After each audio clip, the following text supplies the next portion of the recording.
What is going on, everybody? Welcome back to the Blitz City Podcast. I'm your host, Kobe Orr, and this is FBS Fridays. Y'all know this is a weekly thing, but sometimes, we miss a few weeks because, we all be busy. It's kind of hard to get on the same schedule for all four of us. But, my guy, Kelly Flicks. Let's get into it. Let's do it. On, man? Hey, we took a couple weeks, you know what I mean? I ain't been over here in a couple weeks, so, I'm here to talk about some FBS football. Here there's different Heisman rankings, you know what I mean? Different people in pole position for the national championship, man. Let's get into it. Right. That's the best thing about this. So much stuff happens. We get a lot of stuff to talk about, all right? So right. I want to start with Greg McElroy's comments because I kind of found it interesting, right? He said that, in his opinion, Georgia is the only team that is a lock for the college football playoffs. I thought it was a bit of a wild statement because if I'm willing to talk about locks, I would go Michigan. Like, that would just be me. But I don't really see how I guess I could see it in the beginning of the season, but right now, I mean, they start off the season slow versus UT Martin. Okay, it was 17-0 at the half. They started slow versus Ball State. They almost lost to South Carolina.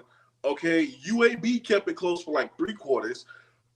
And now because they just blew out Kentucky, I'm supposed to believe that they are all of a sudden just a lock for the playoffs.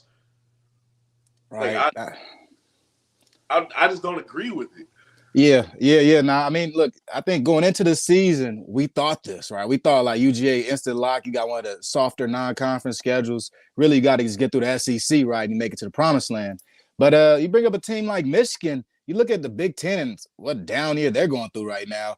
Michigan might walk right through it unscathed. Right. And then, I look at the Pac-12. As competitive as the Pac-12 is, I still think in week 7 that USC is head and shoulders better than the next best team in the Pac-12, which would lead me to believe that USC should also be a shoo-in for that playoff spot. So I don't think Georgia's the only team that is in pole position number 1 in their conference. I think at this point in the season, this separation season, right, we're seeing all the top guys go against each other. We're going to get to see Oregon and Washington play this weekend. Right. But I think with this separation, some teams truly separate, right? And it's time for SC and Michigan to separate also. Okay, all right. Who do you think will be the first? Like, do you think the separation is going to be like that much? Like, yeah, I think it's going to be.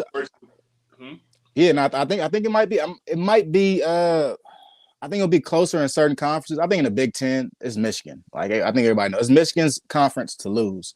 I think when you talk about like SC and the Pac-12, though, SC, these next couple of weeks are going to be big for them. I have a lot of confidence in them winning the conference. But as far as the separation season, as I speak about, it's happening now, right? Week to week, we are seeing teams separate and become either top 5 or not top 25.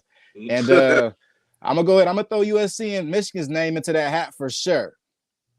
Okay. All right. So, Brian Kelly, switching gears. Oh, let's do it.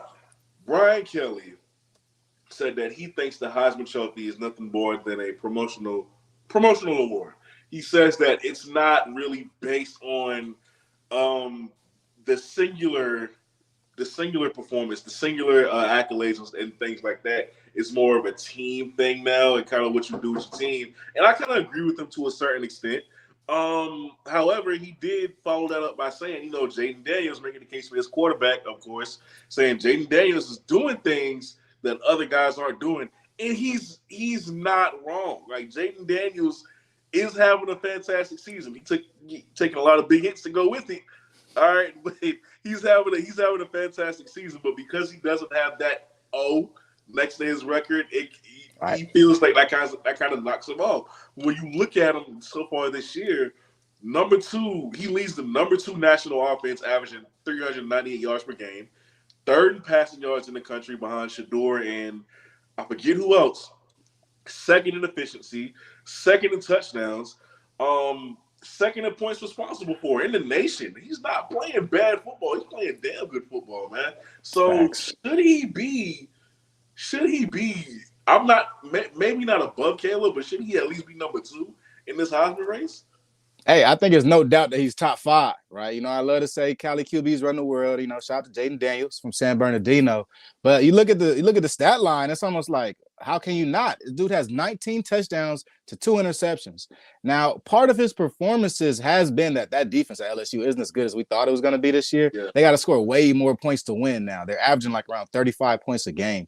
A little uncharacteristic for LSU. But nonetheless, it helps Jaden Daniels when we talk about Heisman rankings. I think that he for sure should be top 4.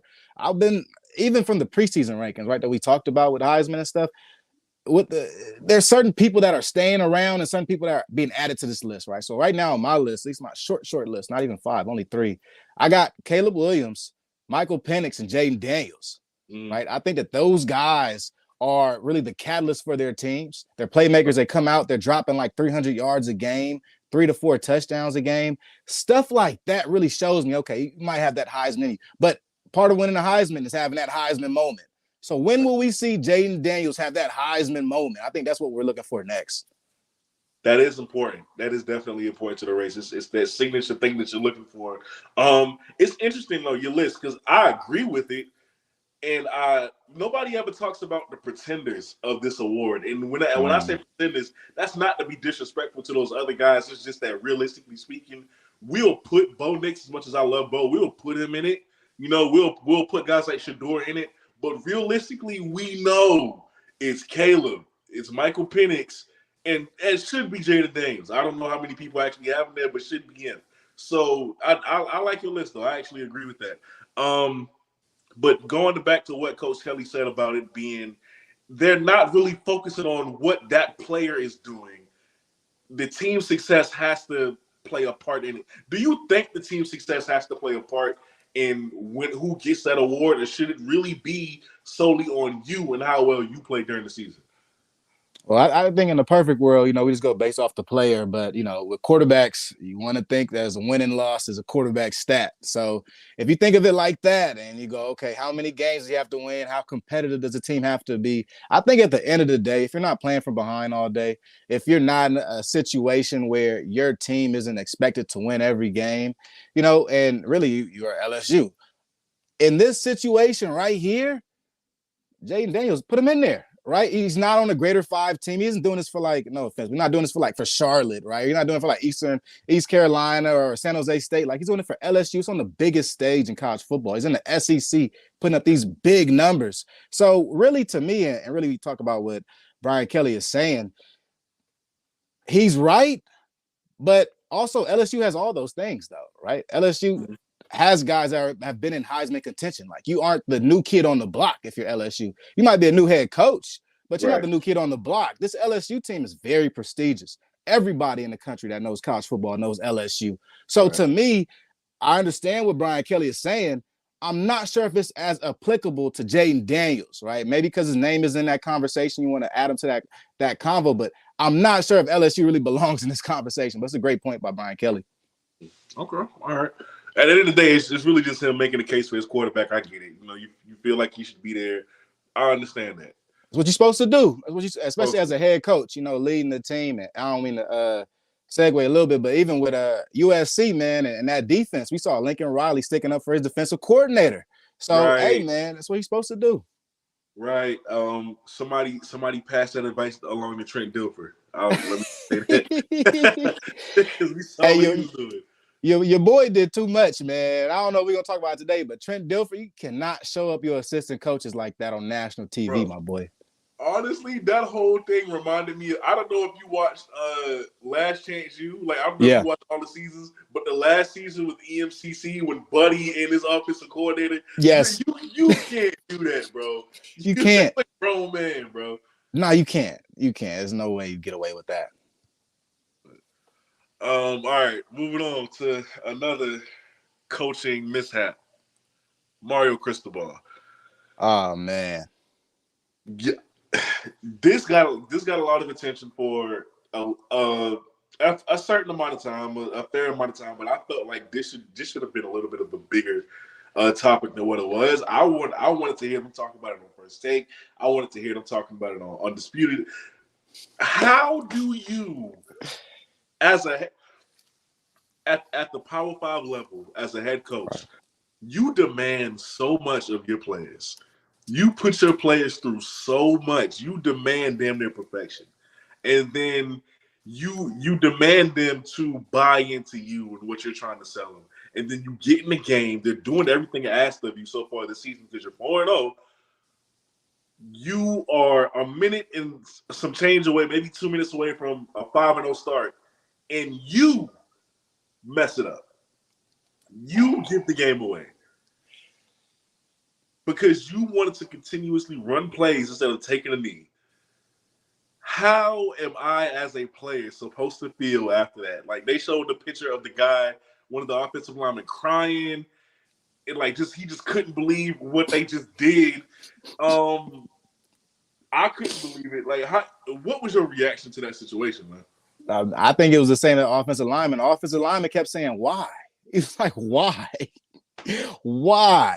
I mean, look, this type of issues have plagued Miami, like Mario Cristobal or not.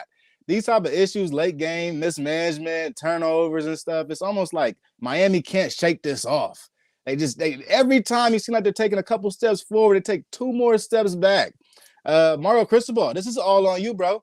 It's all on you. I think there's no other way to look at this. And even after in the post-game interviews, Mario Cristobal didn't exactly put it all on his shoulders, right? And if I'm a player on this Miami team, I'm second guessing coach right now. I'm not gonna lie. I'm second guessing coach because even being a player in the locker room, head coach always has different philosophies going into the game and how you should act, how you should react, and things like that. It helps give you a good mindset as a football player on a team.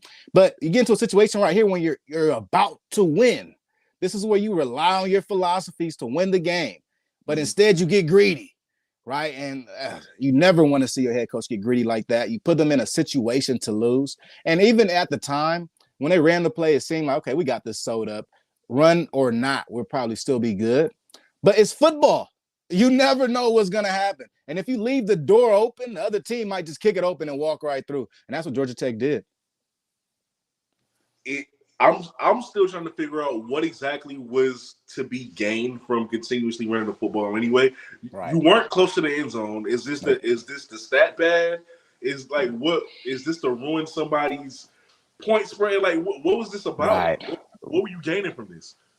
Yeah. I mean, you got to be real. Cristobal's got to take a look in the mirror right here, man. Maybe just a little bit too big for his britches right there, and he doesn't truly understand how difficult it is to get a win sometimes, man. Maybe sometimes head coaches lose sight of that, and you get in the games, you get in the moment, and you go, oh, we can do it, and we've been doing this all game. And really, you got to stick to your guns, stick to your philosophies, and stay true to the game. Mario Cristobal did not stay true to the game. He tried to have an out-of-body experience, and he got an out-of-body loss. Nah, bro. It's going to be interesting to see how they play tomorrow after a loss like that. Like, I just want to see how the team responds. I want to see where they're at. Because, of course, they're going to come out on this united front in front of the media. But there's something going on inside that locker room. Like, it's people who ain't really forgave that last week yet. Yeah, and that's gonna take time to swallow a loss like that, right? To really digest that. Pause, because I mean, come on, you that's a game you're supposed to win right there. And not only you're supposed to win, that's a conference game. This is gonna mean something at the end of the season. We're looking at an ACC conference that's wide open, like wide open, and you could take any win that you could get, man. Dog, facts. All right, Cormani McClain. Let's talk about him. Oh. We know he hasn't seen the field much up until recently.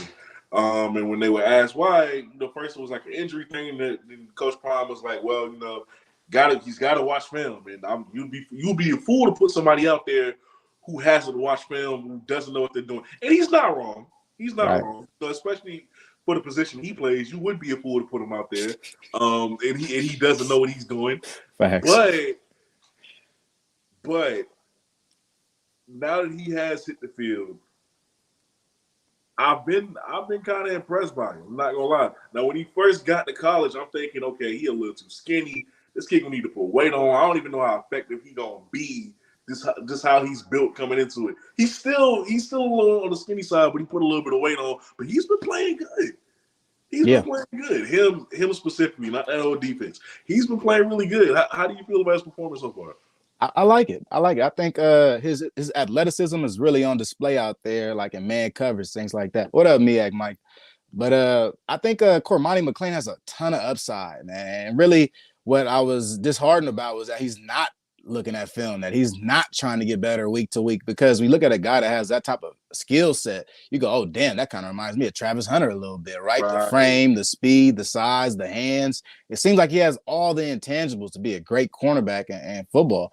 But there's also uh there's like a fine line between guys that fall off the boat and guys that stay on the boat, and guys that don't watch film, guys that aren't trying to get those extra reps. You don't really want to feed into that as a philosophy, you know what I mean, as a coach. Well, no. So really, oh Walter, what's the deal? But It's like that. I like Cormani McClain a lot, man. I think that if he can get into his playbook and really stay on it, he'll look really good out there and really live up to the hype. I think that's part of Cormani McClain's thing too. He's a 5-star. I think he's at Right. IMG too. It's about living up to the hype. That's the biggest thing. And, when Coach Prime first made that comment, I was like, I don't know. You kind of guaranteed Travis the spot right off the bat.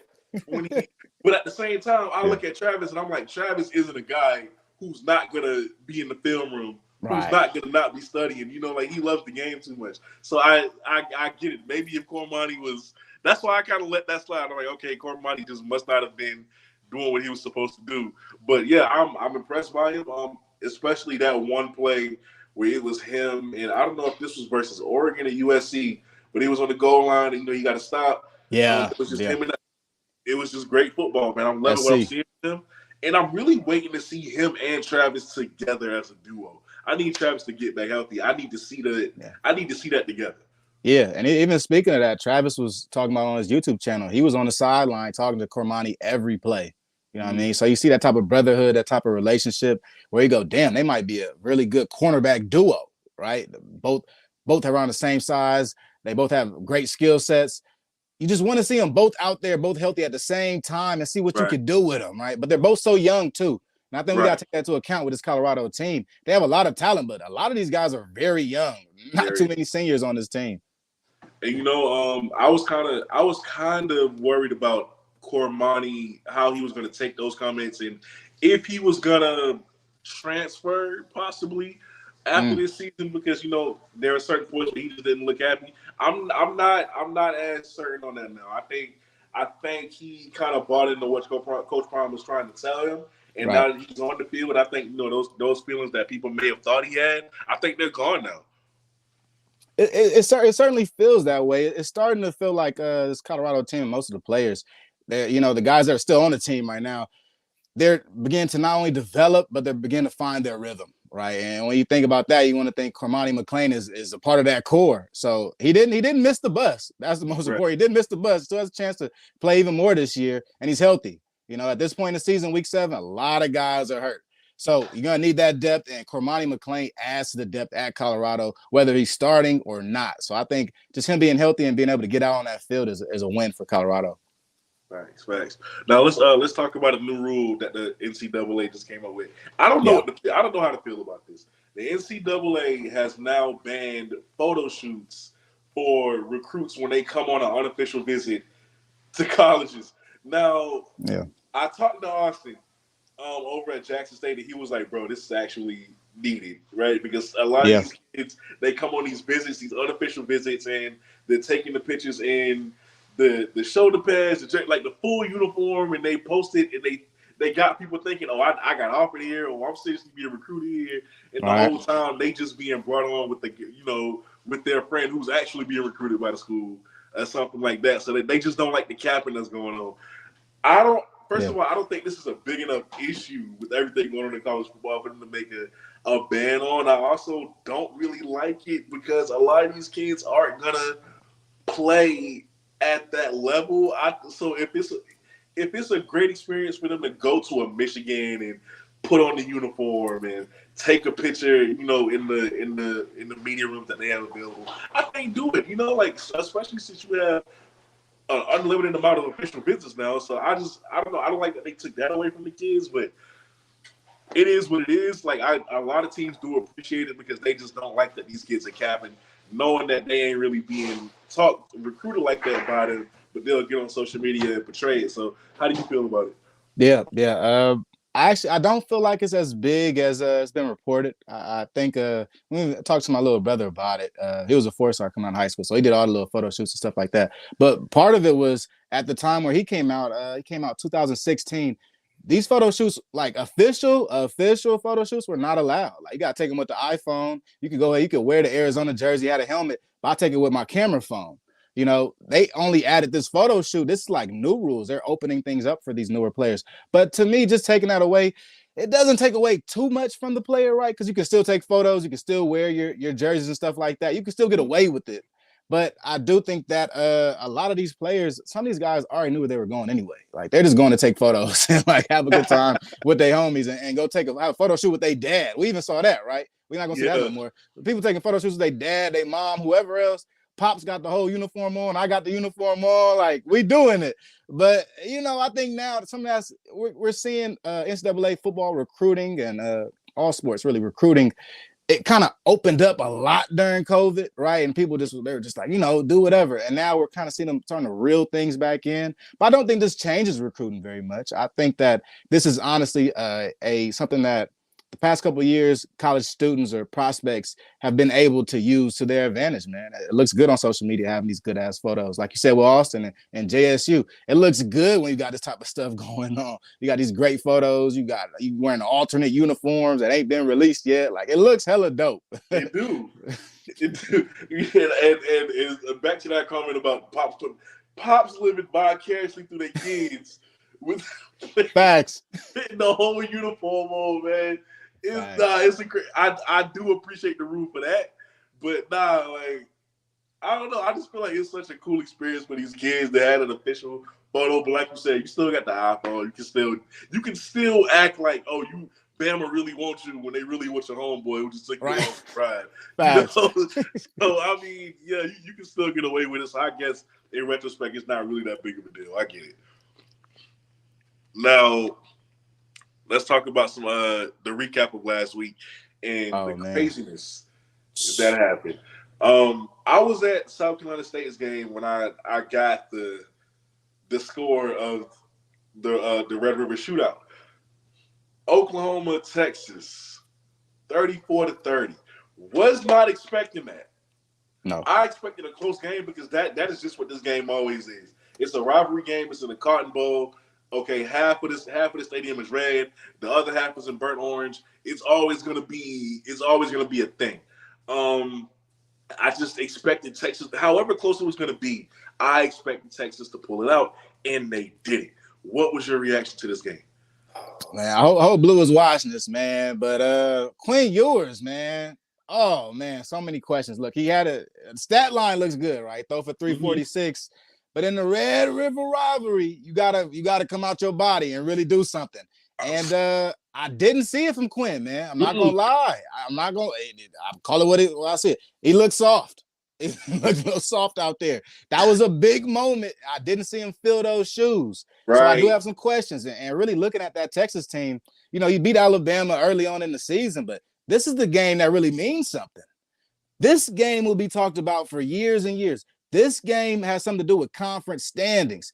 Beating Alabama is not winning the Big 12, right? And I think for Texas, this game was bigger than a lot of other games. And I needed Quinn Ewers to show up. I need a lot of these other guys to show up for Texas. But to me, Dylan Gabriel, Oklahoma looked very good.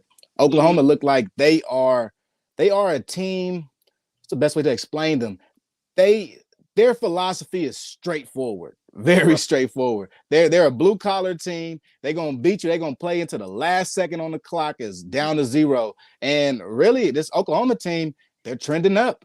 They are trending up. I asked some questions about them before Texas, but talk about skill level. They have the talented players on the outside to really make moves and beat better teams. So I'm kind of growing more on this Oklahoma bandwagon. Completely agree with you. And if Blue makes it on before we're done, we're gonna have to come back to this because I want to hear what you got to say about about that performance from old boy. All right, but as far as USC and Arizona, 3 overtimes. That's a good Now, one. y'all mentioned earlier before the season started, USC's defense was going to be horrible, but that horrible, my God. Yeah, and I mean, I told my friends this about USC, man. USC's defense is good for 3 quarters every game. They could play 3 out of the 4 quarters, but 1 quarter they will not play well. And in this game, in the first quarter, they went down 17-0. They didn't play in the first quarter, but the Right. second, third, and fourth in overtime they started playing. I think the only reason why Arizona couldn't pull this game off, quite frankly, is the fact that their head coach is also calling plays for the team. Jed Fish calls the plays for the team, and he had to call a lot more plays this game than any other game, right? He got a first overtime, a second, and a third. So his ass is calling a lot of plays, right? This USC team, they squeaked it out. They squeaked it out. They showed some guts. Caleb Williams might have had his Heisman moment there. They run that funky trick play in overtime. He just rolls out and runs past like 5 or 6 guys, gets into the end zone and makes it happen. Right. So this USC team showed me some guts here, but that defense isn't getting better. It's not. And I think he ran for what, 3 scores on the day? Yep. Including that 2-point. Yeah, so now that probably was his Heisman moment, unless he has one down the line. I will say this though, my hat goes off to Arizona, right? For the game that they played. Jonah Coleman, that running back, he's not even a starter. Had a decent game, 180 yards from the line of scrimmage. And their sophomore quarterback, I didn't even know that kid was still a sophomore. I forget his name, but Noah Fafita. Yes. Right. 25 or 35, over 300 yards and 5 touchdowns. Those two balled out for Arizona. So I have to give credit to where credit is due. But yeah, USC did what they were designed to do, what that roster was designed to do in the offseason. Put up points. They didn't really care much about defense. And it still seems to be that way. My only question is, how long can Lincoln Riley survive like this? Like, how long is this style of play sustainable for you? And is it going to get you what you eventually want or need to really establish yourself? That championship. Can this get you that? Can this style of play get you that? Yeah. I mean, you're playing with fire. You're playing with fire. I will say that this Arizona team is very underrated. They have a pretty good core. Their previous starting quarterback, Jaden DeLora, I wasn't in on him. He's pretty bad. He makes a lot of bad decisions. They probably should have beat Mississippi State earlier in this season, but he was at quarterback. But Noah Fafita, the young kid at quarterback, looks good, opens a lot of things up for Arizona. He actually won Pac-12 Freshman of the Week this week, even when he lost. But I will say USC is playing with fire, man. I want to see that same USC team that came out against Stanford, right? Mm-hmm. They play on a dominating fashion, offensively and defensively, and they look more like the playoff team that I think they can be. But I think week to week, though, I'm not sure if it's the defensive game planning or what, but there's some certain weeks where USC's defense comes out and they look like they know what they're doing. And there's other weeks where they look a little confused on defense, almost like they're seeing new checks from the offense that they haven't seen before. So I really feel like when USC's defense is prepared, like we see a lot of times out of halftime in third quarter, USC's defense looks fucking good. But before then, coming into the game, first quarter, they start off a little slow. So I'm not sure if that's game planning. It feels like it's coaching. I'll be real. I think they got Grinch, Alex Grinch. I think it feels like it. Right. Okay. So do you think that this kind of problem can be fixed defensively with just more talent on the defensive side of the football?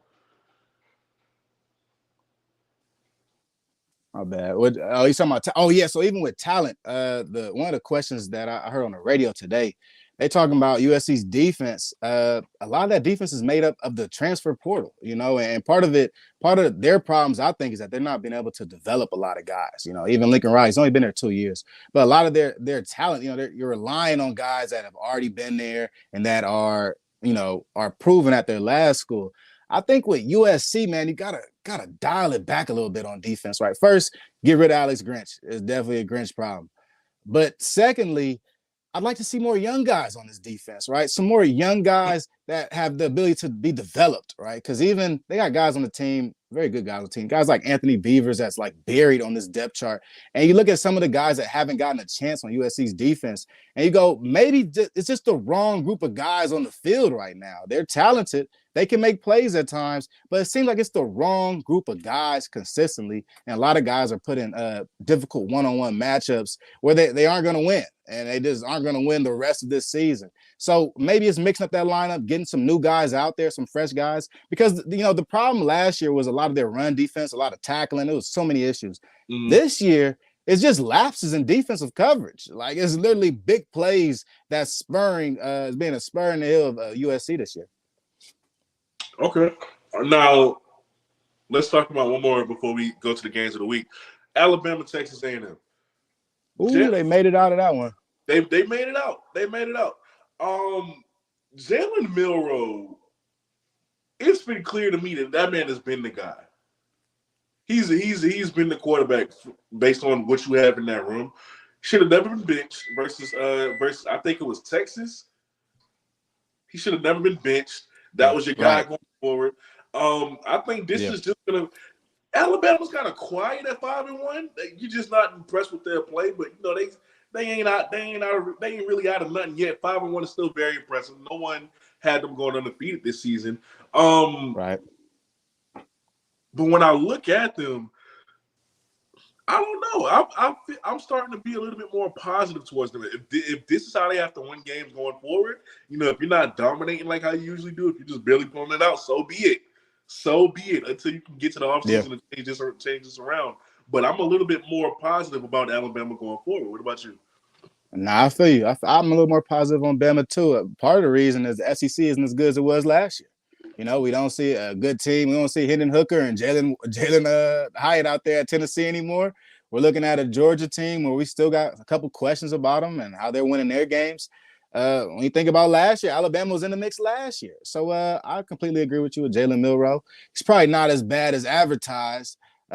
He's the best option for Alabama at quarterback today. So I get it. I think it's going to be – it's just not the dominating performance we used to see from Alabama Crimson Tide. We're used to seeing a Nick Saban team that's head and shoulders above the rest of the competition. And I think, quite honestly, in the SEC, the competition, the skill level is much tighter than it has been in previous years. We're looking at an Alabama team that's going week to week with teams, right? They're currently like undefeated in the SEC right now. But week to week, this Alabama team might get chipped. But I will say this about Jalen Milroe. I say leave him in, let him continue to develop, but he gives you the best shot to win if you're Alabama. It's not going to be Tyler Buckner or any of them other guys. This year is Jalen Milroe. Go all in on him, create your offense around him, and if that means your offense is going to be like a more rushing offense, so be it. Facts. All right, now we're gonna get to the last part of this show. We got through it kind of fast. There's only two of us tonight. Blue, but I don't think I forgot to tell y'all earlier on the show. Blue is getting COVID testing.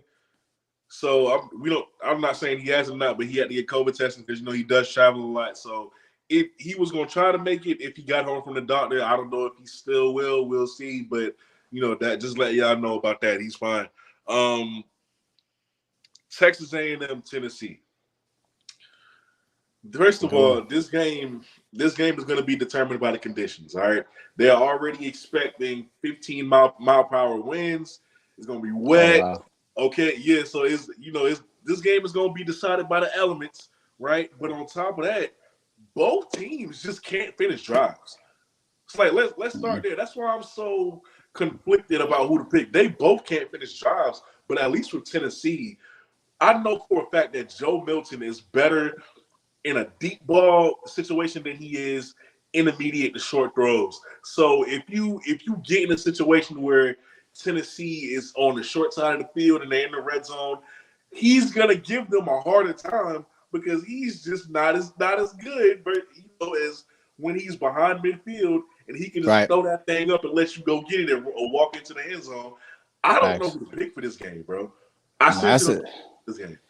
I don't know the odds on this. It might be a pick 'em. You look at Tennessee and Texas A&M. The running game. Both teams are going to get the running game going. Especially this game. You're saying inclement weather, so it's going to be a game on the ground. Even though Tennessee is ranked 19th and Texas A&M is unranked, this game being a pick 'em is probably indicative to what I said about the skill level in the SEC, man. A Mm-hmm. lot of these teams are very close and it's very tight. What you said about Joe Milton, very true, man. Dude has a big arm, but when the field gets smaller and them windows get tighter, you can't afford to be late, right? And he's late on a lot of those throws at times. So I think, I mean, honestly, I would pick Texas A&M to win this game. I think that Tennessee, they have a lot to prove, in my opinion, right? And if Joe Milton wins this game, I'll have some more confidence in him. But going into this game right here in a pick 'em situation, give me Texas A&M. Why not, right? They just went toe-to-toe with Bama last week. Probably should have won. Went toe-to-toe with them. You come into this game against Tennessee, I'm pretty sure the Texas A&M team, even though you lost, you probably have a ton of confidence going into the next week, knowing that you went toe-to-toe with Alabama.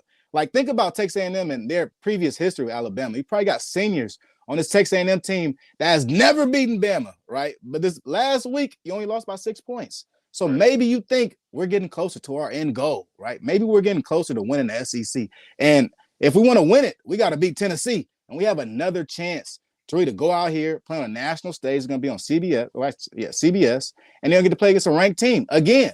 So now you have another chance to beat a ranked team. So I think Texas A&M has a big chip on their shoulder. They come out and they take off Tennessee. Okay, no, I like it. I like that.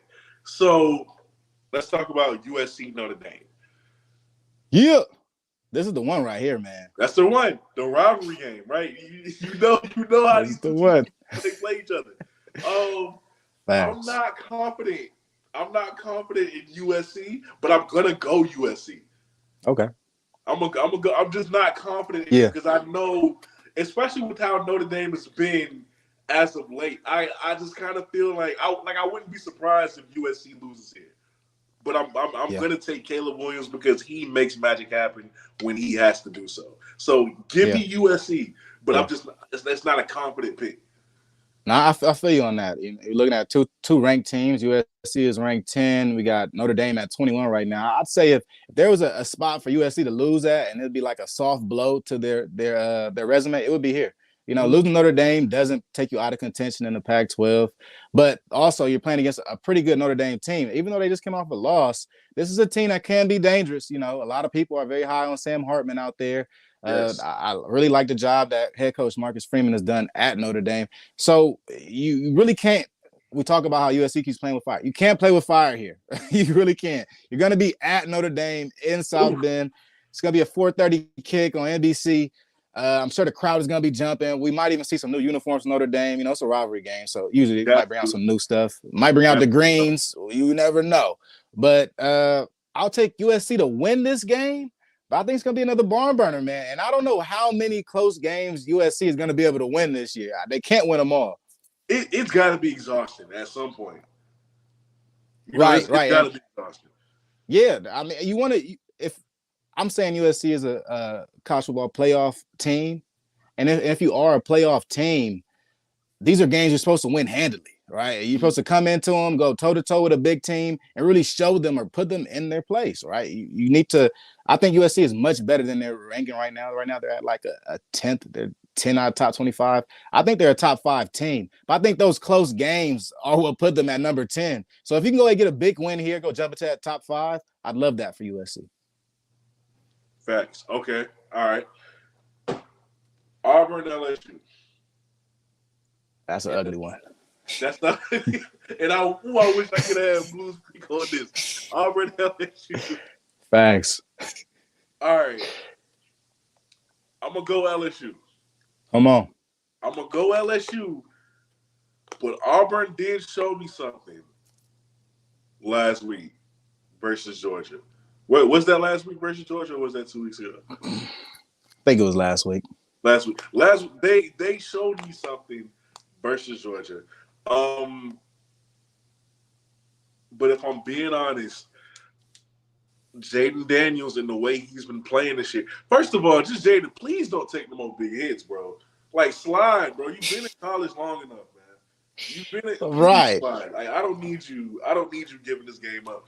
Man, I'm going to take Jaden just because he's been outstanding this year and he's not really getting the coverage that he should be. And I think that's going to continue versus Auburn. And then, of course, I want Harold Perkins to kind of get going as well. You know, we all know he's a high draft pick, but he's been kind of quiet, relatively quiet this season. Give me LSU. Give me LSU. You know, ugly one for sure, but give me LSU. Yeah, I'm with you. I'll take LSU also. I really like Jaden Daniels, but the big question about LSU is that defense, man. Those guys are giving up a lot of points, and Auburn isn't big on the passing side. They like to keep it on the ground, so it could get. Oh, I say it's an ugly game. It could get ugly, right? To where you're playing against a team in Auburn that likes to keep the ball on the ground. You can't give them the lead in the situation. You know, you talked about Georgia last week. They lost to Georgia 20-27 last week. So coming into this game, you don't really want to have a close matchup with this Auburn team, and you really looking at an LSU team that doesn't have very good defense. So this is, kind of like match made in hell almost, where you're an LSU team that's riding the high, but you're going against another Auburn team that's very formidable, and an Auburn team that is going to make you play their game, right? We saw how good and explosive Georgia is on offense, but Auburn made them play their game. So if LSU comes into this game, man, they can't execute offensively or have a hard time on third downs or give the ball up at turnovers, any little thing, right? And to leave Auburn in this game, it's going to be some problems. All right, facts. Now, last one, because I don't have overreaction, not overreaction this week. It's just wasn't a good week for it. I didn't like what they was putting on social media. On3 didn't give us no work this week, man. Nah, On3 didn't give us nothing. Nobody gave us nothing, bro. It was big. All right, so last one of the night. And you know I had to say this for the last 5 obvious reasons. All right, Oregon versus Washington. This is a big game, top 10 matchup. Man. Of course, I'm going us, right? But I'm gonna tell you why. The motivation of them barely escaping last year in our house, we ain't forgot that. Number two, and this is like no cockiness, but we are their most difficult matchup to date this season.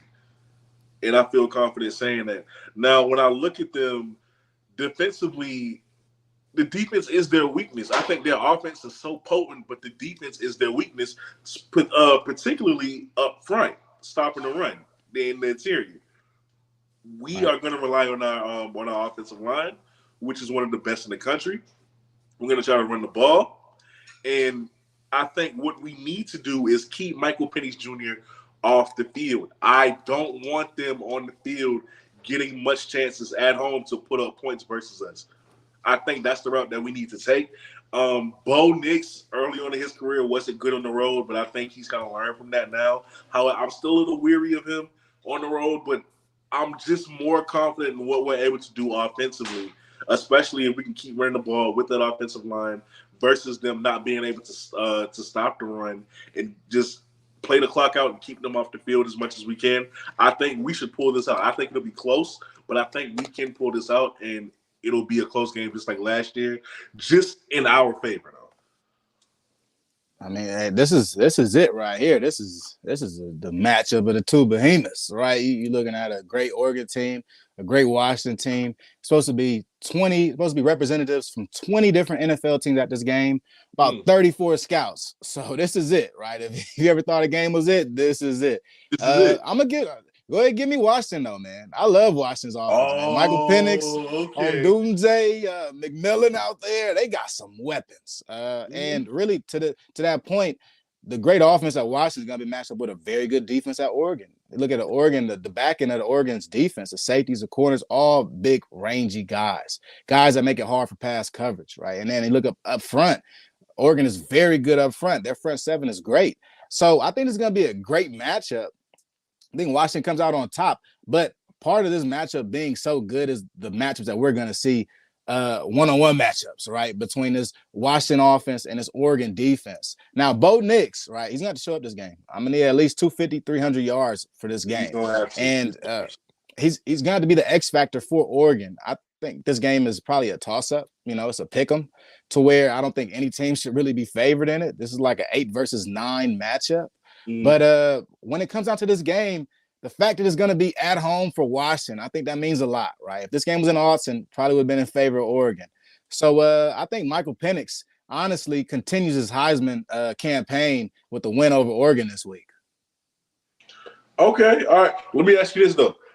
If Washington wins and Michael Penix Jr. just absolutely balls out, does that propel him ahead of Caleb Williams in the Heisman race, at least for that week? Um, I wouldn't say so yet, because I mean, part of it is I think Caleb is probably a shoe-in to get back-to-back Heisman's. But there's going to be a matchup between the two guys in 2 weeks, right? Washington and Oregon. I mean, Washington plays at USC November 4th, right? That might be the deciding factor in the Heisman race if this does happen like that, right? If Washington does beat Oregon and goes on and Michael Penix has a good game, definitely I could see that type of matchup. But I wouldn't put Michael Penix up that high yet, just because Caleb Williams just continues to make it happen every week, man. That guy's amazing. Man, especially what he was able to do in overtime last week. Oh my goodness. And even while we mentioned it wasn't through the air, it was rushing. Like, we didn't think Caleb Williams would be a factor on the ground. 3 touchdowns, absolutely insane. Yeah, no, that's a tough one. That's a tough one. But this is a big matchup though. Good matchup for the Pac-12, man. And I wish Blue was on here, because look, I think the Pac-12 is the best conference in college football today. Top to bottom. You look at the top team in SC all the way down to one of the bottom teams in like Oregon State, right? I think that they are just thoroughly showing that they are the class of college football. Even especially Oregon State, with how good they've been beating Utah, even without Cam Rising, but still great performance by them. It's kind of crazy that the best conference right now isn't even going to be a conference soon. Like, right. I just can't, like, my mind can't fathom that. They really dropped the ball. They had a chance to save themselves, but they just asked for too much money. Yeah, not super tough. But I mean, you look at the different teams in this conference. Look at the different the big conversation was the quarterbacks before the season. But now, as the season's progressing, we're talking more about Travis Hunter and Brendan Rice, and we're talking about Odunze. And it's almost like the league is so deep. Week to week, we're seeing premier matchups, not only from Colorado, because they keep forcing this damn Colorado matchup on us every week for big noon kickoff, right? But aside from that matchup, you're looking at teams like UCLA that looks very good. UCLA probably has the best defense they've ever had, right? You got a guy like Latu out there. It's probably gonna be a top 10 pick. And just you go team to team, and you go, wow. The amount of talent that the Pac-12 has amassed between these couple of years, they've all developed and now become this very super strong conference. It's great to see. Right. Now, it's going to make for some great football this week. The fact that the Pac-12 is Waldo. Hey, real talk. It is wild, but you just don't expect that from them. With that being said, though, thank y'all for tuning in to this week's episode of FBS Friday. Like I said, Clay is traveling, and Blue was at the doctor. He just couldn't make it home in time enough. But y'all can catch us next week if we can all get on the same. If our schedules match up and align for that. Hey, but thank y'all for tuning in. Kelly, you got anything coming up on your podcast you want to tell us about? Not too much. I mean, I'm gonna hop back on my content, man. Past couple of weeks, I've been sick myself, right? I ain't been feeling like myself, but I'm gonna hop back on it, man. Don't forget, stay tuned. Lace Up Podcast Network. I think we actually got an episode of Bet on Black tonight, man. So y'all go ahead and tap in with us on that. Okay, hey, y'all heard it here first, man. Bet on Black. Tune in. All right, hey, thank y'all for watching. We gonna see y'all next time. We out. Peace.